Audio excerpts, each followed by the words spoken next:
Welcome back, guys. Welcome back to the channel.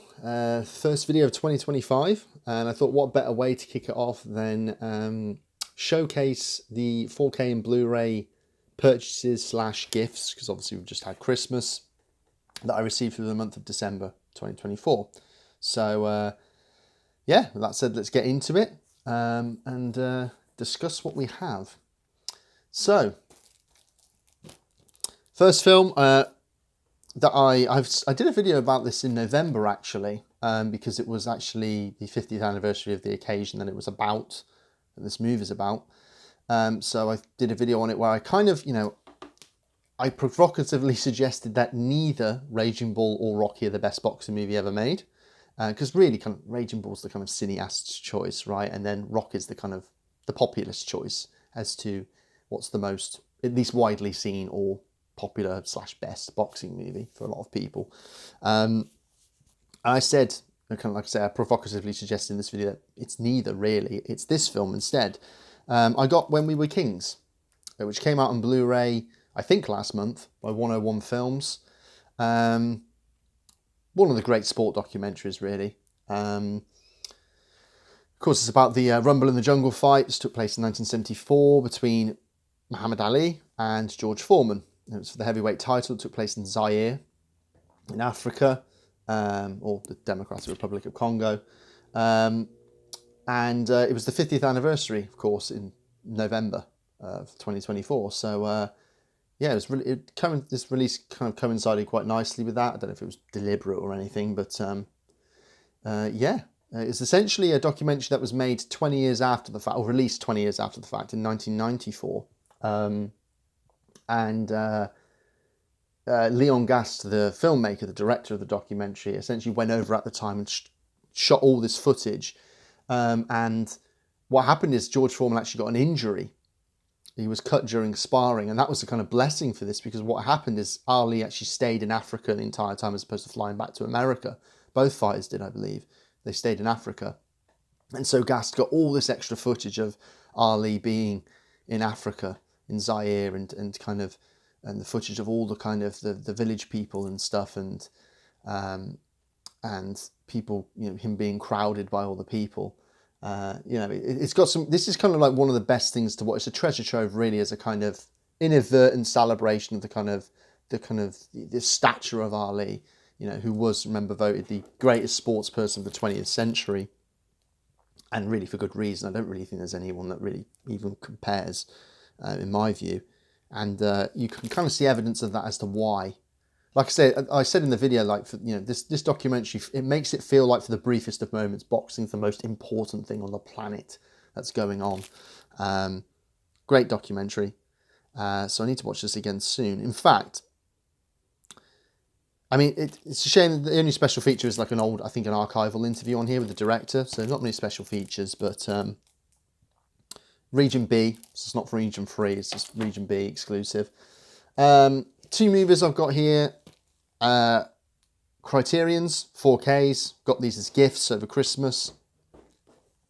The first one being, speaking actually of boxing movies, I might as well segue into this. Raging Bull, Criterion 4K here. Had to get this. One of my favourite movies. Kind of fallen out of favour, I think, slightly. I think the tide's turning on the kind of public perception and the warmth towards this movie. What was once considered, at the close of the 80s, was voted the best, at least the best American movie of the 80s, but I think the best movie of the 80s by critics, almost kind of generally speaking, almost unanimously, is now kind of fallen out of favour a little bit, I think. And those are, I think, for certain particular reasons. I need to do a video on Raging Bull, I think, and as to why that's the case. But plenty of special features on here, thick booklet. It's got the Criterion treatment right. So, yeah, when this came over here, I had to pick it up. But I was gifted it, so I didn't have to. And the other film I got was Blowout. De Palma's Blowout, 1981 or 2? 81, isn't it, Blowout? Yeah, 81. This is one of De Palma's best, I think. I've only seen it the once, and I thought it was remarkable, actually. I was kind of blown away, actually, by how good it was. I really think this is one of De Palma's best films. Maybe his best, actually. Not necessarily my favourite, but I've only seen it once, so I can't really say if it's my favourite or not. But again, can't wait to rewatch this. Arrow had a Blu-ray out of this a few years back, and it went out of print. Then I think Criterion bought their Blu-ray over. That went out of print. But now we've got the 4K. So it's a notoriously quite a slippery film to get hold of, I think. But it's on 4K, so one of its kind of lesser celebrated, well, not lesser celebrated by critics and cinephiles, but it's one of his lesser known films, oddly. Maybe it's because it's sandwiched in between the likes of, obviously, Scarface came 2 years after this, and Carrie was a good, 5 years before this. But yeah, like I say, great film. John Travolta, Nancy Allen, who's a kind of De Palma regular. Dressed to Kill would have been the film before this, 1980, which I think that's probably slightly more well known than this movie. But it kind of a homage to the Antonioni film Blow Up from the 60s, a film which I much prefer this. I'm not a huge fan of Blow Up. I admire what the film's kind of doing, but it's a bit of a chore to sit through for me personally. I know some people love Blow Up, but I'm not a huge fan of Blow Up.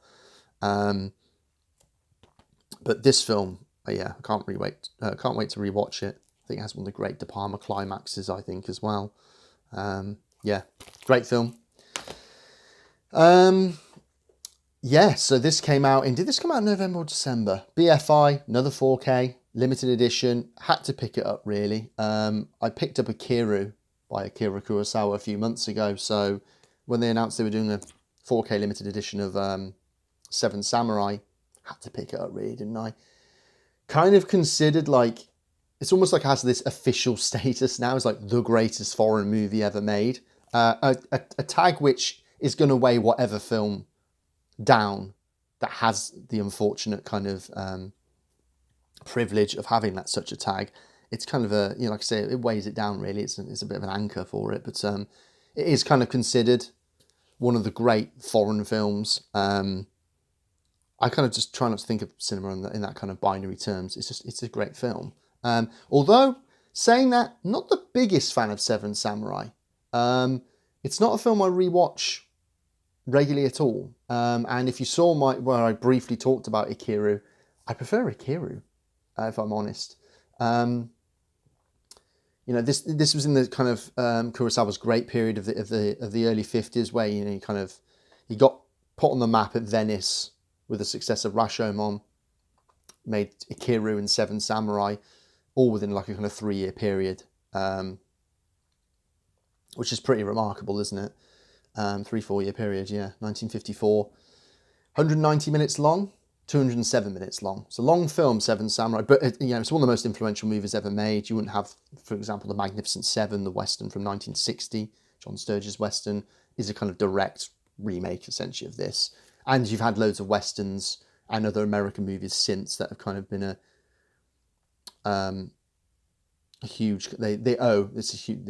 massive ode to Seven Samurai. And like I said, it's not really one of my favourite Kurosawas, but nonetheless, it's the one that's the most celebrated. Like I said, I don't think it's his best film, but I do need to give it a rewatch. And I can't wait to watch it on 4K. So, yeah, I hope I haven't soured that too much. I know a lot of people love. I'm not saying it's a bad movie at all. It's just I'm saying Akira is better, and a couple of others maybe. There's still a few key Kurosawa works I need to see, actually. I've got better throughout the years of seeing a few more of his movies, but still. But this is was this the first? This probably was the first. For a lot of people, it is, right, the first Kurosawa they ever saw. So maybe that's why it makes the biggest impression on them. But yeah, like I said, over here, at least in the West anyway, it's considered probably the finest Japanese and greatest foreign film ever made.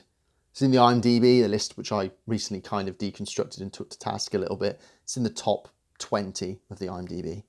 Not that means... Well, it kind of does, considering that's a list that's harsh on foreign cinema.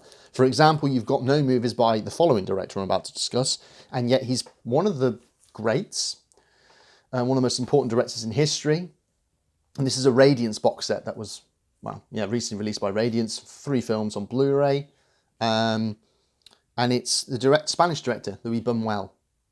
The Nothing is Sacred box set by Radiance. It's a limited edition of 6,000, I think, of these. It does say somewhere, doesn't it? Yeah, 6,000 copies. And it has the 3 films. So it's got Viridiana. I think that's how you pronounce that. I'm not actually sure. Yeah, Viridiana. The Exterminating Angel and Simone of the Desert.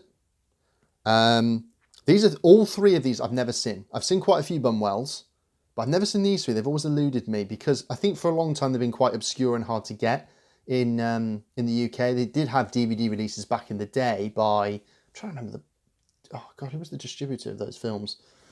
Nice box set, all 3 in there. Nice 60-page limited edition booklet as well. Yeah, 3 Heresies by Louis Buñuel. Kind of cinema's premier surrealist. The most famous, of course, nowadays and to modern audiences is David Lynch.